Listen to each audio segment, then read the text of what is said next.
¿Qué onda, mi gente? Today we're going to talk about the Nahuatl influence on Spanish in general and specifically in Mexico, right? So in school, I studied two things. I studied Spanish and I studied international relations, specifically focusing on like the side of migration. I did my thesis on migration. And so cross-cultural contact and immigration are two things that I find super fascinating. And you see this a lot in Spanish. You see it from way back when they were influenced by Arabic. You see it with Nahuatl, which is the language spoken by the Aztecs. You see it with a little bit of Mayan.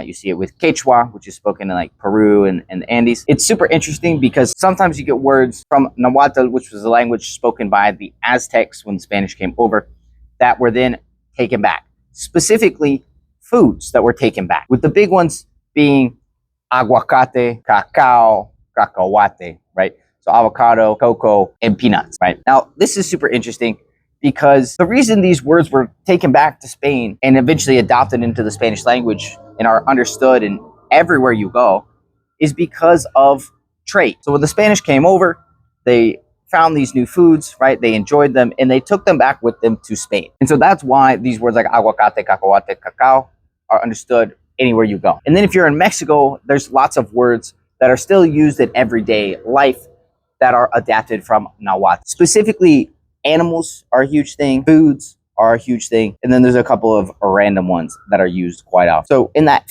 food category, we get words like cacahuate, we get words like aguacate, we also get guacamole, which comes from the word for the food of aguacate, and mole, which is Nahuatl for like sauce, and is the huge reason you get this food category of mole when you go to Mexico. After this, we get lots of animals. We get the word of chapulín, which is a grasshopper, whereas in other dialects of Spanish, we use the word saltamontes. We get huachinango, which is my favorite word, it means red snapper. In other places, you'll hear this referred to as pargo, and you also hear pargo in Mexico as well, but they differentiate between pargo and red snapper, huachinango. They're like two species of the same group. You also get quetzal, right? The quetzal is the national bird of Guatemala. You get this word down there as well. It is just this utterly beautiful bird that you'll see all over the place, right? Then you get tecolote, which tecolote is a fun word to say. I love all these Nahuatl words because they're so much fun to say, right? And tecolote is, in normal Spanish, búho or owl. Then you have the idea of tlacuache, which a tlacuache is a possum, right? And there is a standard Spanish word for that as well, but you don't find possums in most of Latin America. You only see them in that northern Central America, Mexico area. And that's why we get tlacuache. After this, we have sopilotes. Sopilotes are vultures. And then there's a handful of other words which are just beautiful that have come from Nahuatl, like camote. You have chicle, which is gum, right? Chicle. You have papalote, which is a really fun word. And a papalote is just a kite. You have a molcajete, which molcajete is what they use traditionally to make salsas in Mexico. It's this big stone dish with a stone like pommel to like grind up the sauce and the tomatoes and the vegetables and make sauce.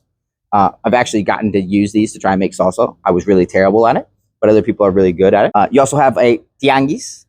Tianguis are open air markets that are set up in the streets throughout Mexico and are just a amazing, fun cultural experience, right? It's like walking through any other street market anywhere else in the world you would go, but with a special Mexican flair. They'll have food, they'll have like household goods, they'll sell like shoes, clothes, all kinds of things. And if you're in Mexico City, the biggest example of this is the tianguis in Tepito. If you are going to go, I suggest you go with somebody who's from Mexico. It can get a little dangerous, especially the farther in you go.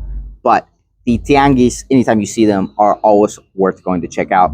It's one of my favorite parts about being in Mexico City is that there are tianguis all over. And you can go check them out. They're just fun to go walk around. It's almost like an open air, like carnival or fair that we might have in the U.S. or like a farmer's market kind of in the U.S. or Canada. We also have chamaco, right? Which chamaco, chamaca is like a young boy or young girl. And then huipil, which the huipil is a form of dress in the south of Mexico. They are hand knit. They are incredibly expensive and they are utterly beautiful. And recently a Mexican surfer got a lot of fame for going surfing in a huipil, going longboarding. Yeah, and it was a very cool video. I'll link it here so you guys can check it out. Very cool video. Do you have any words from Nahuatl that you really enjoy?